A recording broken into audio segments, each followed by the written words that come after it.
И како и секој петок, така и денеска започнуваме со нашата редовна петочка рубрика или адвокат на граѓаните. Отворени се и телефонските линии за сите ваши правни прашања до адвокатот на граѓаните. За денеска е Владимир Бангиевски. Добро утро. Добро утро, Ана. Поздрав до тебе, поздрав до сите вас во студиото.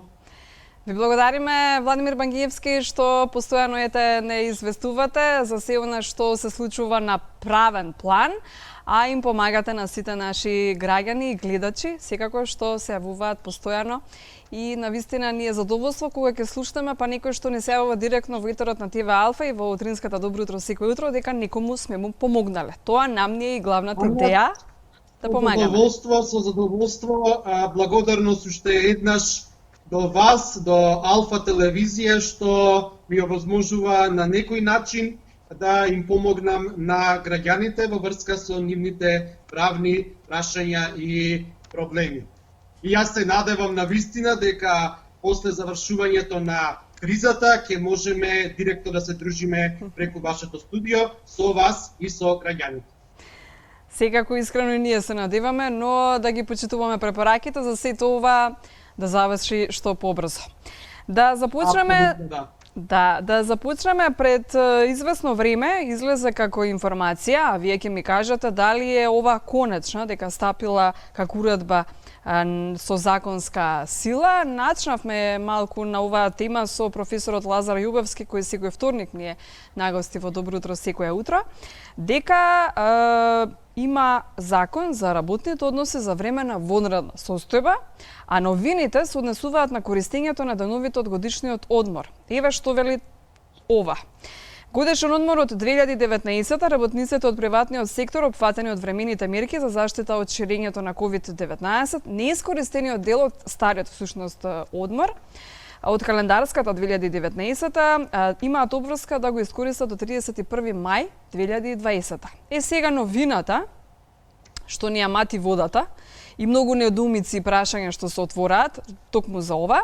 Годишен одмор од 2020 вели работниците од приватниот сектор опфатени од времените мерки за заштита од ширење и превенција од коронавирус, делот од годишниот одмор за 2020 година, кој мора да се искористи во траење од 2 непрекинати работни недели, да го искористат до 30 јуни 2020 година, согласно потребите на работниот процес и одобрение на работодавачот. Со ова излегува дека сите треба да отидеме на колективен одмор до 30 јуни 2020 година. А велиме, од друга страна, дека економијата на македонски план ни е во колапс, дека туризмот ни е во колапс, дека би требало да ги користиме нашите македонски туристички центри и некако сето ова, барем за сега, нам ни нема некоја логика. Што мислите вие? Вака, значи, ајде да почнеме од тоа што е општо познато веќе. Значи, во услови на вонредна состојба, сите знаеме дека владата донесува уредби со законска сила и во такви услови тоа е нејзина уставна надлежност. Точно е тоа дека постои таква уредба со кој што се менува на некој начин законот за работни односи кој што се однесува на правото на годишен одмор, односно користењето на годишниот одмор. И оваа година, предпоставувам, таква била проценката на владата кога ја носеле уредбата, а се со цел за заштита на граѓаните од ширењето на епидемијата, ќе мора да го искористат максимум како што прочитавте во тие рокови во кои што се предвидени во самата уредба со законска сила. Сега точно е тоа дека постои определена контрадикторност. Прво, информацијата е непријатна за вработените затоа што фактички произлегува дека оваа година и тешко дека ќе отидат на годишен одмор во оние стандардни месеци кога и се користи и се оди на годишен одмор. Тоа е едната работа. Втората работа е во однос на она што го спомнавте, ако што се однесува на туристичкиот сектор. Оваа година не само кај нас во Македонија, туку мислам дека и насекаде во целиот свет туристичкиот сектор ќе доживее целосен крах и единствен начин да се спаси тоа што може да се спаси како последица од COVID-19 е масовна посета на домашните туристички места, односно конкретно кај нас масовна посета на нашите туристички места. Добра, само морам да ве прекинам, ќе позборуваме секако за оваа тема во текот на денешното наше нели на денешното видео ваше гостување, но секогаш нели во оваа наша рубрика имаат граѓаните или нашите гледачи предност, така што да не чека се уште гледачот да го слушнеме прашањето за вас. Добро утро. Добро утро. Повелете. Поздрав до адвокатот и до вашата емисија. Сакам да ве прашам нешто. Имам некој долг преку 15 години за телевизија. За телевизија неисплатени и во сметката за електрична струја ми доваѓаат околу 1200 денари секој месец. Тие стари долгови имаше некој закон за да се поништат, што ја знам, само да не ослободат. Да, за отпис на стари долгови. За отпис на стари долгови. И тоа така остана, дури денеска ми во сметката доваѓа тие 1200 денари. Едно време сакав да ги платам, тие вика дека многу камата ќе има запишано и така се остана тоа. Добра. И да го прашам адвокатот дали тие отписи може да се вршат и како да се ослободиме со тоа што е заведено во Евана. Добро. Ви благодариме за јавувањето. Ако имам уште еден гледач да го слушнеме и следното прашање. Да, добро утро. Ало? Добро ви утро, повелете. Добро утро, поздрав до емисијата, поздрав до телевизијата и до вашиот гостин. Вака, имам проблем, може не е поврзан со коронавирусот, а проблемот се работи вака. Во универзална сала, вработените, немаме земена плата за февруар месец. Поради грешка, намерна или ненамерна, на директорот, примено 4 нови вработени, без одобрение на Министерство за финансии. Од таму имам поднесено. Значи, како вработена, до 3 април, сега сум веќе во пензија, а тие 2 месеци плата немам земено.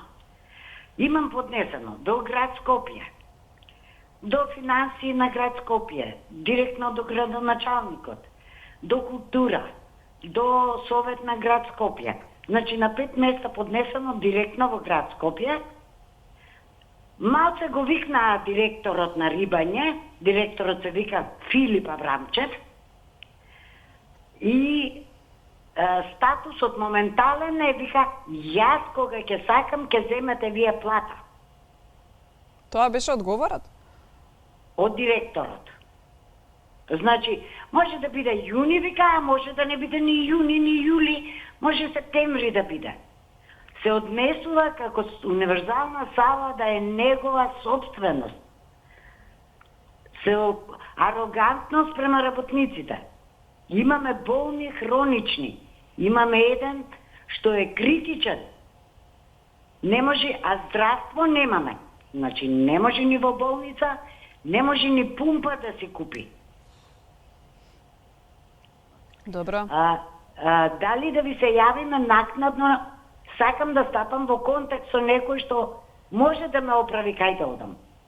Оставете го телефонскиот број во режија. Благодарам. Да. Или пак ќе го оставиме телефонскиот број на адвокатот. Како ви е полесно, така? Во режија. Во ред. Ви благодариме за јавувањето. Фала многу, поздрав до сите. Поздрав и до вас, убав ден и убав викенд заедно со програмата на ТВ Алфа. Владимир, верувам ги слушнавте и двете прашања?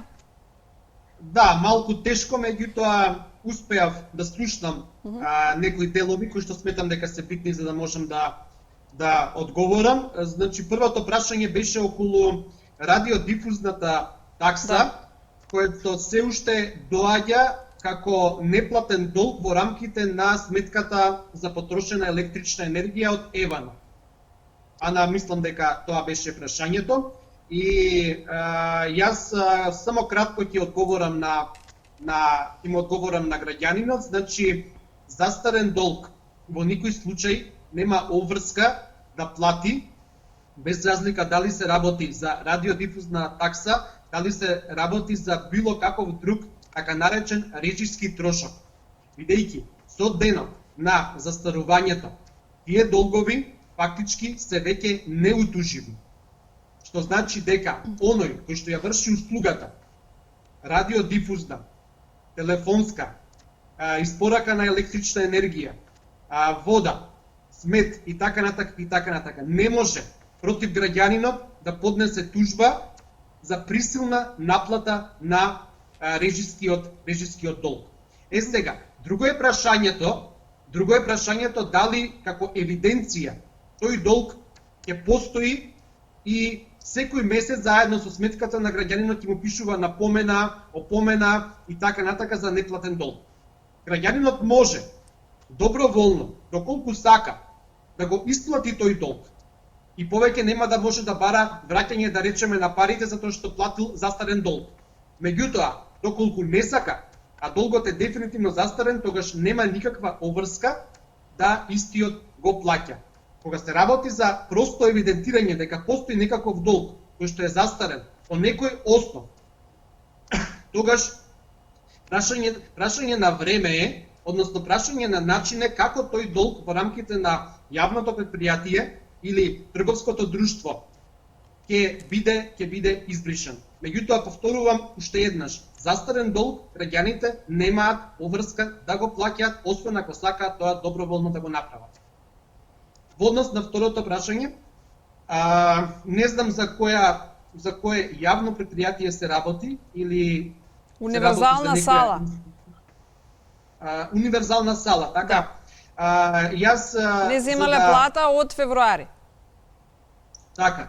За да не дадам погрешен или паушален совет, се согласувам да на вашата почитувана гледачка и го дадете мојот телефонски број, бидејќи претпоставувам дека се работи за нешто веќе многу покрупно, така што може да ме исконтактира, да дојде во мојата адвокатска канцеларија со документацијата за да може да и се даде точен, прецизен, соодветен правен совет. Колку што слушнав, се работи за долг по основ на неисплатени плати.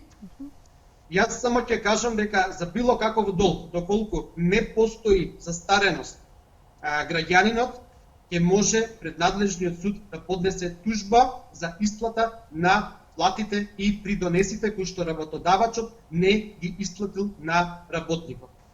Уште еднаш само ќе кажам дека постојат и тука законски рокови на застареност. Граѓанинот ќе треба да внимава со своите дејствија кога ќе поднесе тужба, затоа што доколку веќе долгот е застарен, исто така нема да може да ги оствари своите права во рамките на работната парница.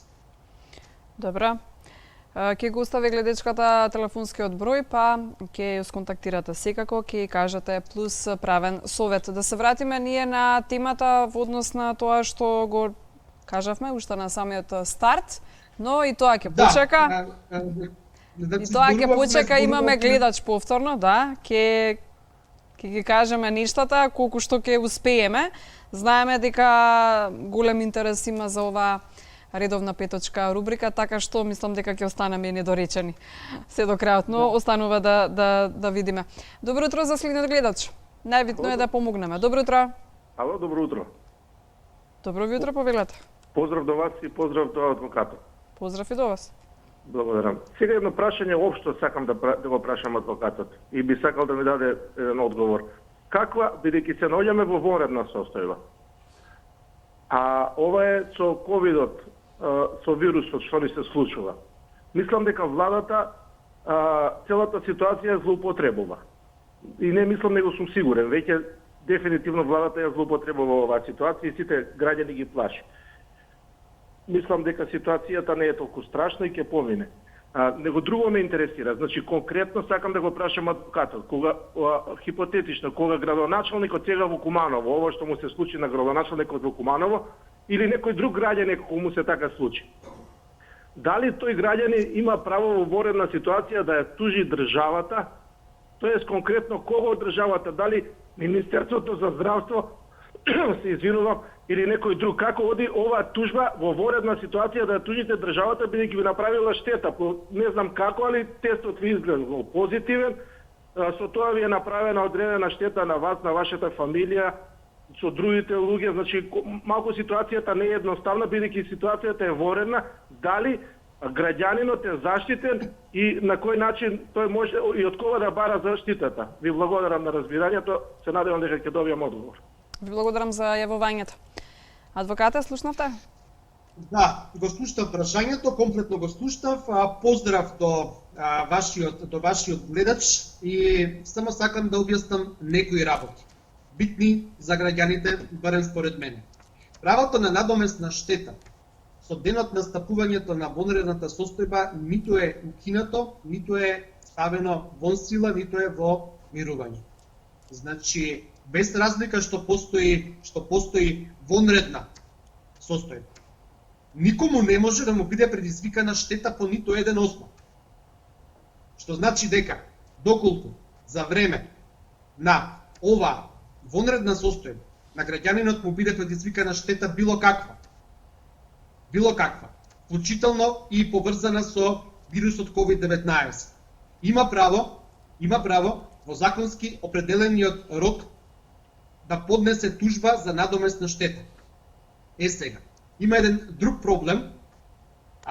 Сега судовите не работат, односно не функционираат, освен кога се работи за итни случаи, односно кога се работи за времени мерки, владетелски тужби, издршка и така натака, односно оние предмети кои што се неодложни по самата своја природа. А тогаш, јас се извинувам што ќе ве прекинам, ако се само итните случаи, ова не ли е итен случај, затоа што пандемијата од светски размери, наречена коронавирус, ни постави оваа водредна состојба во која што сме. А кога граѓаните не ги добиваат релевантните податоци дека се позитивни, односно негативни понатаму на коронавирусот, не ли е тоа итен случај? Барем во оваа водредна состојба? Не, значи, дефинитивно не, освен ако тужбата биде поставена со барање за издавање на времена мерка. Знаете зошто ве прашувам? Затоа што не само овој гледач, туку и останатите гледачи се јавуваа со слични информации до нас и до редакцијата на Добро утро секој утро, дека најпрвин се кажува дека е позитивен, па потоа излегуваат нови резултати со негативен на коронавирус, а исто така не се вбројуваат во она последна информација која доаѓа до нас или билансот, конкретно за вчерашниот ден. Само кажа ново заразени, но не и почина. Так, наш гледач се јави да каже дека еден заболен од коронавирус или компликација од коронавирус е веќе починат и нема никаде како информација на никој медиум. Значи, како адвокат сега не можам да навлезам во точноста. Не, само ве прашувам кои ситните случаи кои во моментов треба да се опратат до судовите. Значи, граѓанинот единствено може сега да се обрати до судот со тужба во која што ќе постои предлог за издавање на времена мерка. Доколку ситуацијата навистина е итна и неодложна и каде што граѓанинот не може да чека да заврши вонредната состојба, да почне да функционира судот, па дури тогаш да го докажува своето право на надомесна штета. Затоа велам, единствена опција сега на граѓаните, доколку навистина ситуацијата е итна, алармантна, трпат секојдневна штета, е во рамките на тужбата да побараат времена мерка, која што времена мерка судот ќе ја изрече за да се спречат понатамошни оштетувања, односно понатамошно причинување на штета на некој граѓанин. Друга опција во ваква ситуација не постои, бидејќи граѓанинот и да поднесе тужба за надоместна штета, во која што нема да има предлог за времена мерка.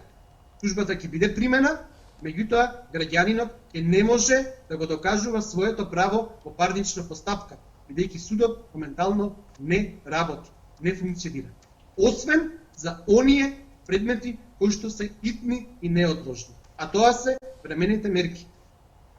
Добро, но знаете како, секој со својот проблем, своја планина, секоја планина си има своја тежина, а секој од нас мисли дека проблемот е со најголема тежина. Уште еднаш ќе повторам. И дека и тон случај.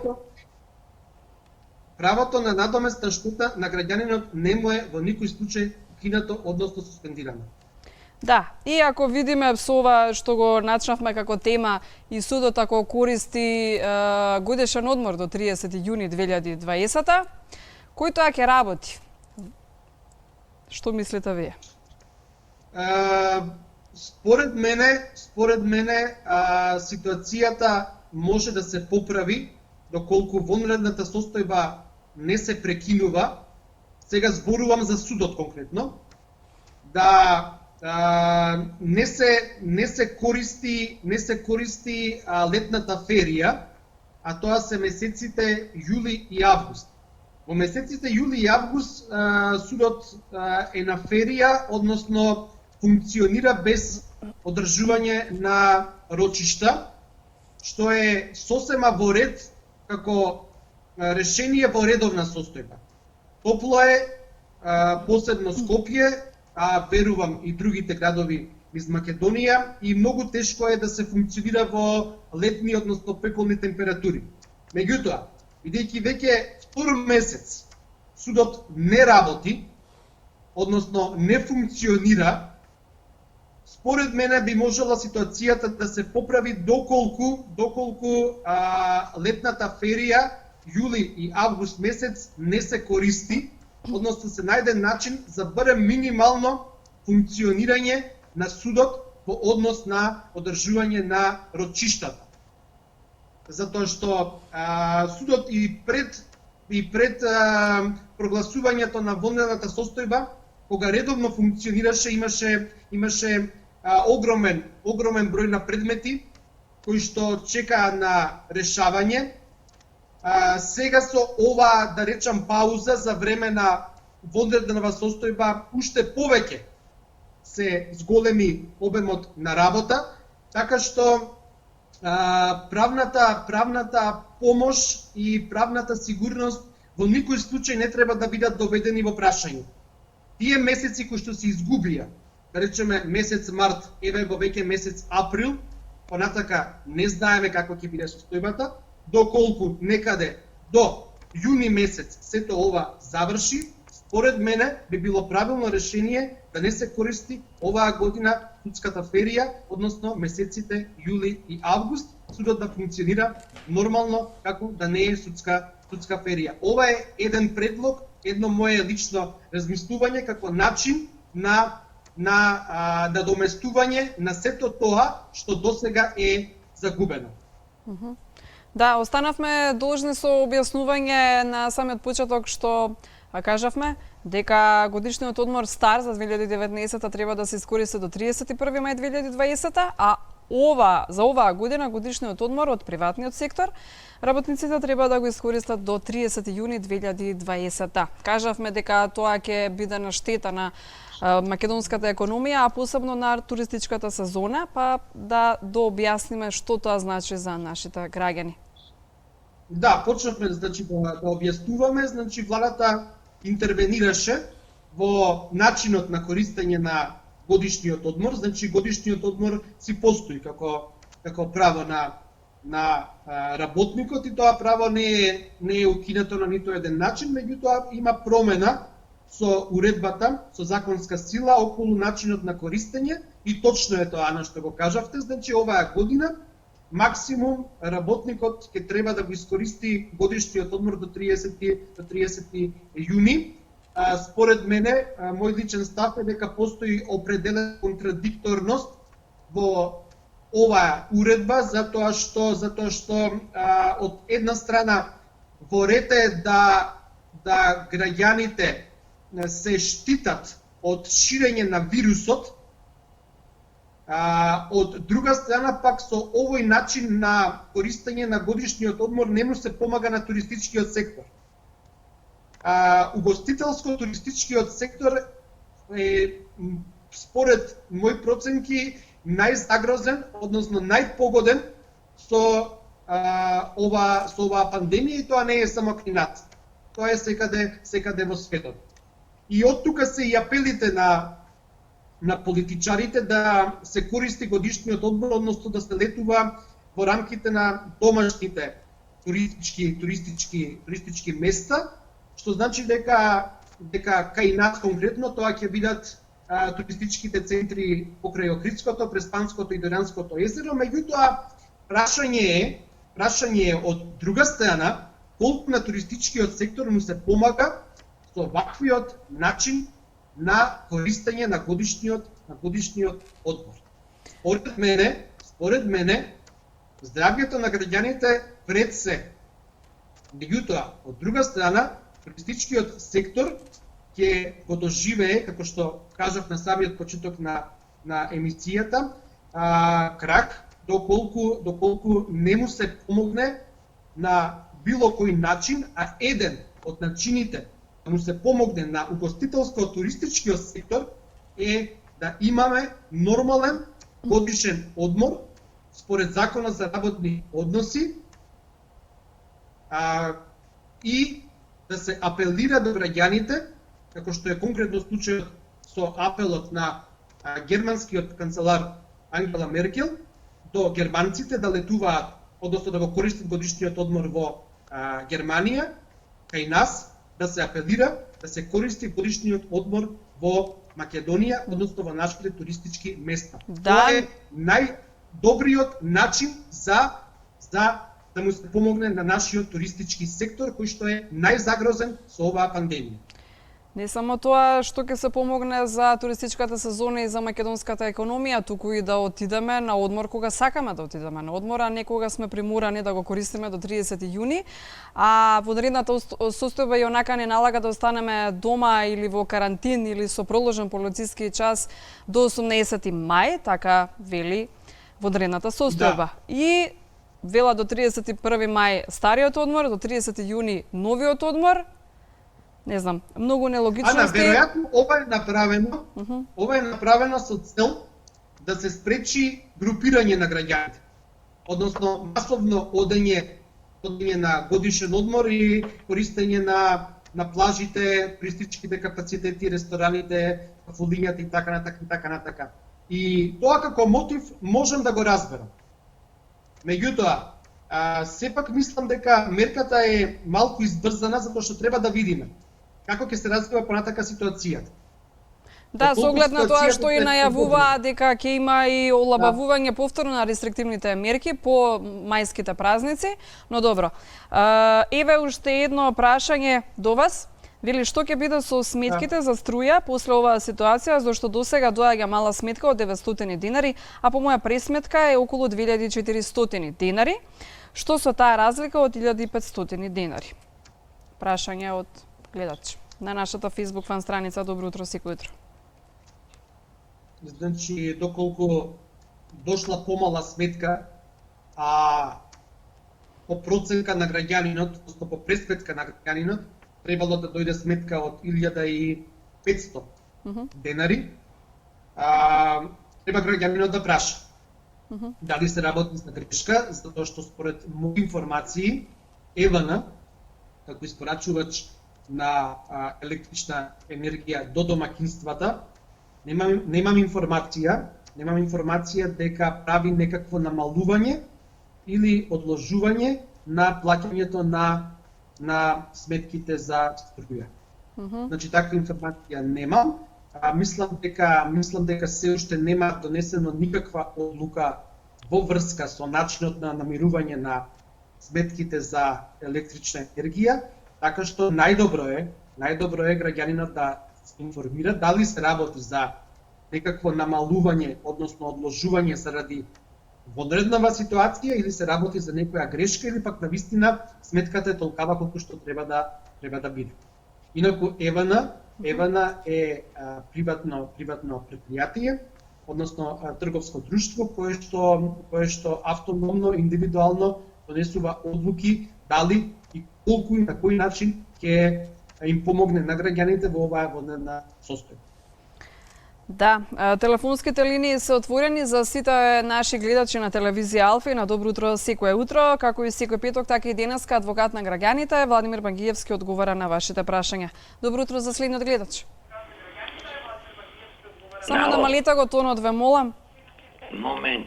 Изборувате на слушалка. Да. Ало. Да, ве слушаме, повелете. Добро утро. Добро утро. Имам едно прашање до адвокатот. Повелете. Ова од пошта толку долго крадат, што е... Не може никој да им го најде крајот. Телефонски сметки ми доаѓаат. 3 месеци, 2 месеца помала сума, 3 месеци орат на 1500, 1800. Би сакала да го раскинам договорот со нив. Јас кога си го добив телефонот, си платив 6 милиона за бројчето. Зошто сега да не ми ги вратат парите? А бројот ги го отстапам. Јас се извинувам, не ве разбрав убаво. За кои сметки станува збор и со кого? Телефонски сметки. Телефонски сметки, добро, ви доаѓаат? Па 2 месеца ќе ти дојде помала сума на плаќања, после 3 месеца сега ми е, например, 1400. За втори имав 840. И сега сакам идам во друга кабел, друга опција, во телекабел ќе да. А зашто да не ми ги вратат парите, што сум ги уплатила за телефонот? Јас со добриче да си го платив. Како ќе ми го земат бројот, ќе го дадат на друг? Добро, тоа е веројатно никаков Немам ли проблем. право да ги тушам или ги да добивам или немам право? Прашувам адвокатот. Со мобилниот оператор е тоа. Добро, ви благодарам. Ако има некој правен совет до адвокатот, Јас не го слушнам прашањето. Само ако може да ми кажете што беше прашањето.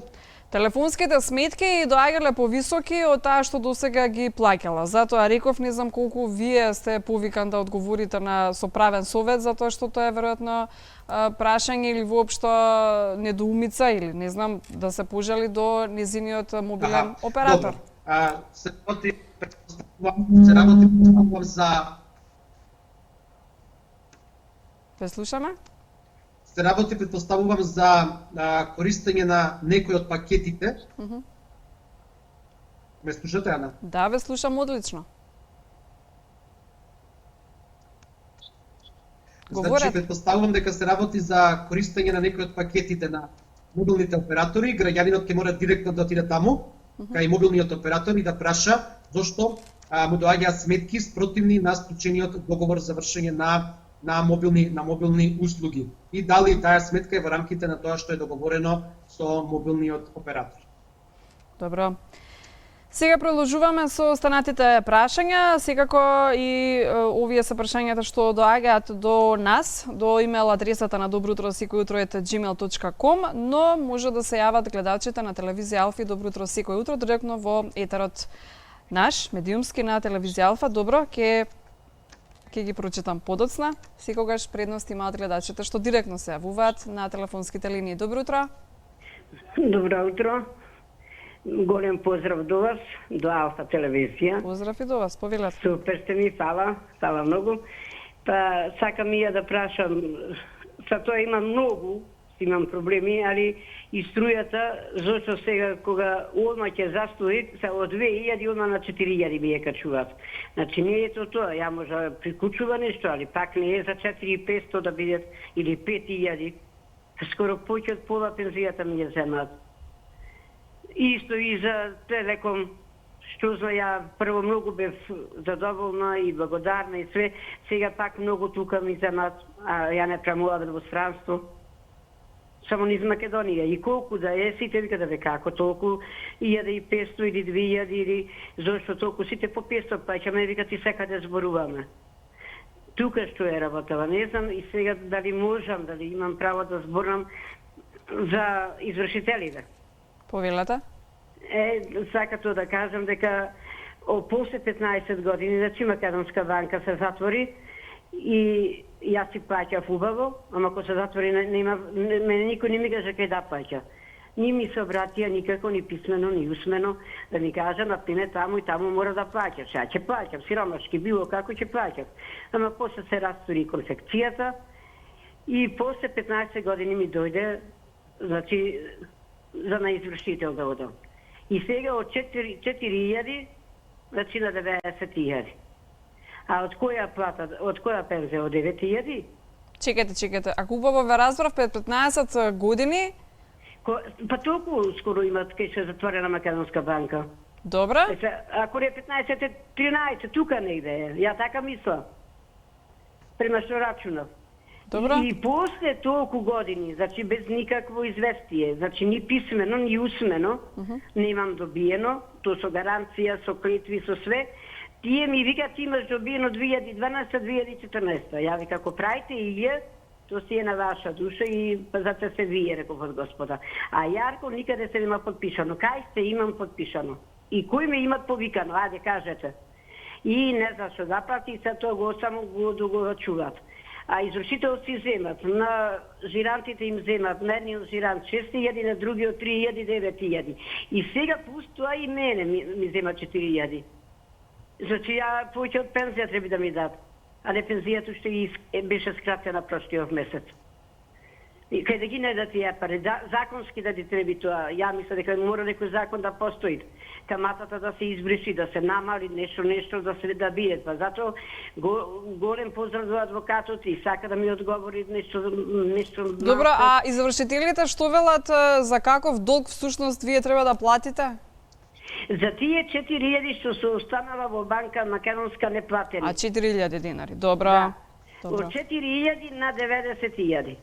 Добро, ви благодариме И сега за... ве молам да ми помогнете нешто, значи, да. Во ред, слушнавме, ви благодарам. Што ме сослушавте, се најубаво, да сте ми здрави и живи, све најубаво да ви дават Господ. Ви благодариме, убав ден и за вас и само здравје да ве служи. Да слушнаме сега и правен совет од адвокатот Владимир Багиевски. Значи, поздрав до гледачката. Извршувањето се спроведува врз основа на правосилна извршна исправа и во рамките на Законот за извршување. Најдобро би било, доколку постои определена забуна кај гледачката, зошто и се одзима од старосната пензија, или пак зошто во таа висина во која што и се одзема, да исконтактира директно со извршителот, каде што се спроведува извршувањето. Во вакви услови, односно во услови на вонредна состојба, извршување нема и извршителите не можат да ги блокираат сметките на граѓаните, односно да вршат присилна наплата преку блокирање на сметките, се до изминувањето на рокот каде што е ставен мораториум на извршување. Тоа е една работа.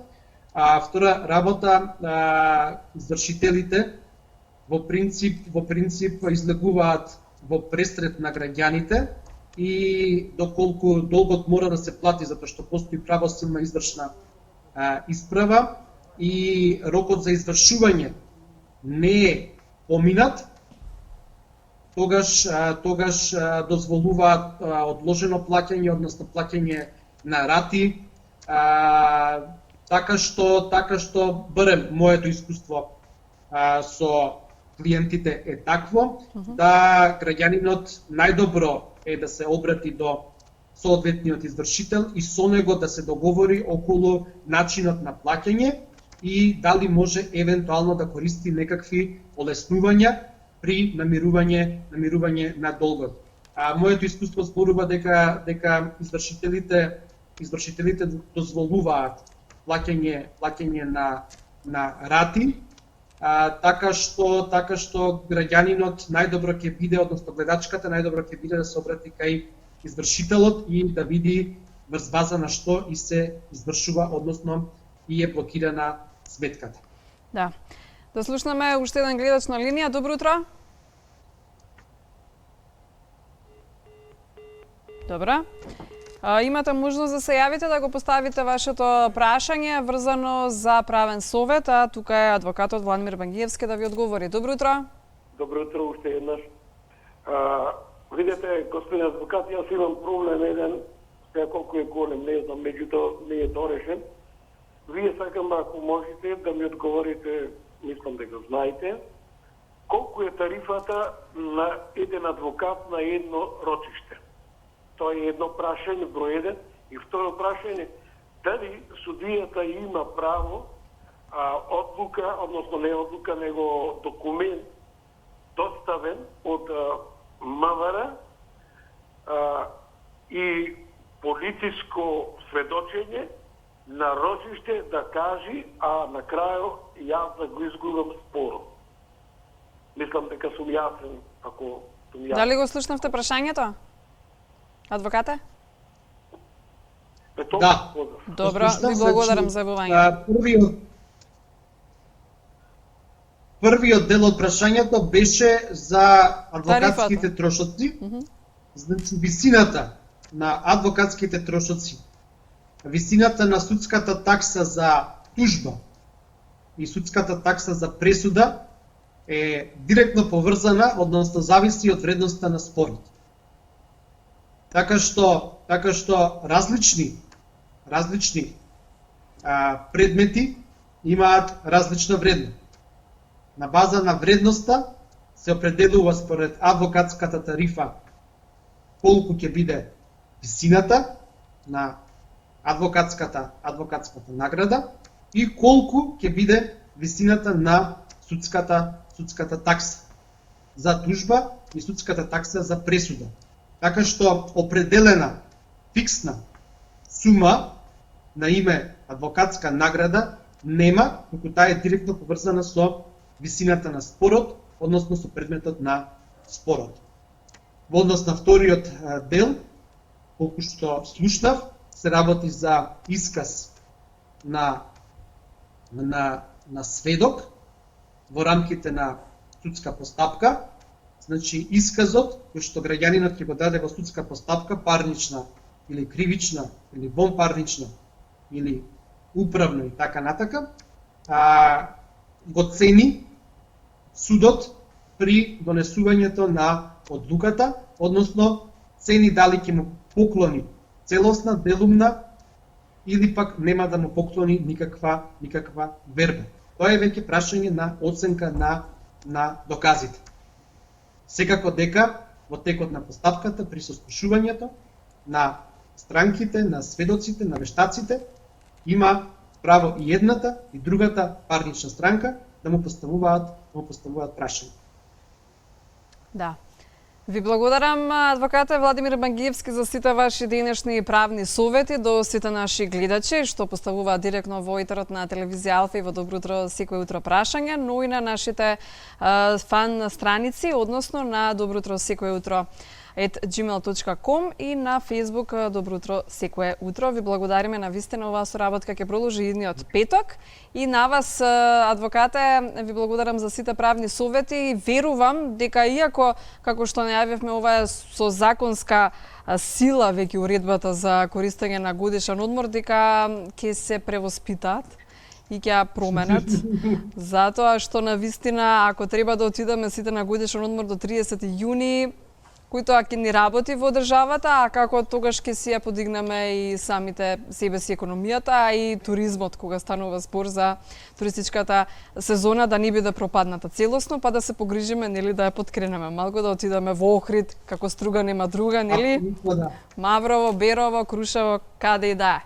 Ви благодарам уште еднаш, ви посакувам убав ден, ќе се слушнеме секако, ќе продолжиме со соработката.